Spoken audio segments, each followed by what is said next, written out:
Have you ever wondered if having wealth comes with a responsibility, not just an opportunity, not just a blessing, but a weight?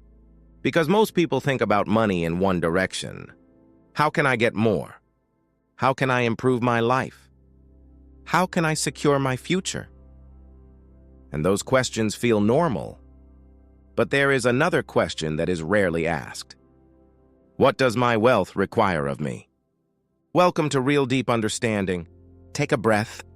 Slow down. This is not just about money. This is about accountability. Because we live in a world where wealth is uneven. Some have more than enough. Others struggle daily. And it's easy to ignore that, to focus only on your own life, your own needs, your own goals. But biblical wisdom doesn't allow that kind of blindness. It calls for awareness. It calls for responsibility. It calls for action. This is the tension explored in Rich Christians in an Age of Hunger by Ron Sider, a message that is not comfortable, but deeply necessary. Because it asks a hard question.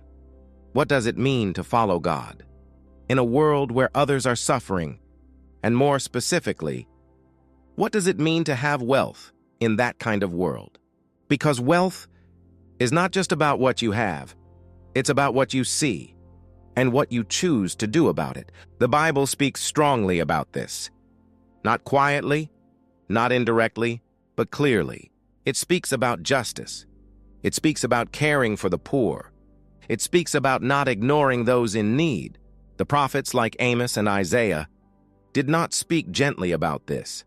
They warned, they challenged, they confronted, because when people had abundance but ignored suffering, something was wrong, not just socially, spiritually. Because wealth reveals more than success.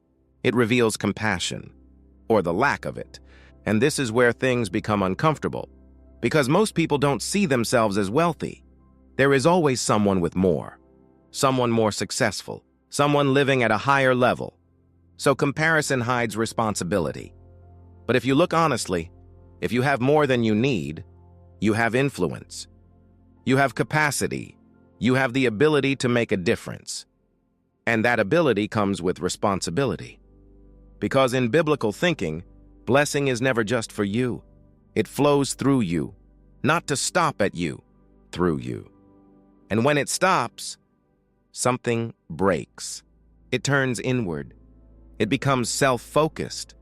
And over time, it loses its purpose. This is why the message feels heavy. Because it challenges comfort. It questions lifestyle. It asks, are you living only for yourself? Or are you aware of others? Are you accumulating? Or are you contributing? Are you seeing clearly or choosing not to see? These are not easy questions, but they are necessary, because ignoring them does not remove responsibility. It only delays it. And here is the deeper truth. You don't need extreme wealth to live responsibly. You need awareness. You need intention. You need a willingness to care. Because responsibility is not measured by how much you have. It is measured by what you do with what you have. Even small actions matter. Consistent giving, helping someone in need, living with less so others can have more. These are not grand gestures, but they are meaningful because they reflect something deeper, a heart that is not closed, a life that is not centered only on self. And over time, this kind of living changes you. It softens you. It grounds you. It connects you to something beyond your own world. And that is where true purpose is found. Not in accumulation, but in contribution. Not in comfort alone, but in compassion. Now, this does not mean you cannot build wealth. It does not mean you must reject success. But it does mean you must understand it. Wealth is a tool, but it is also a test of your priorities, a test of your awareness, a test of your willingness to act, because in the end, you will not be asked how much you had. You will be asked what you did with it, and that question changes everything. So take a moment and reflect. If your life continues in this direction, What is it producing? Only comfort or also impact? Only security or also meaning? Because both matter. But one goes deeper. If this message made you think, like the video, subscribe to Real Deep Understanding and share this with someone who needs to hear it, because this kind of truth is often avoided. But once you face it, you begin to live differently. And remember, wealth is not just a blessing. It is a responsibility to see, to care, and to act.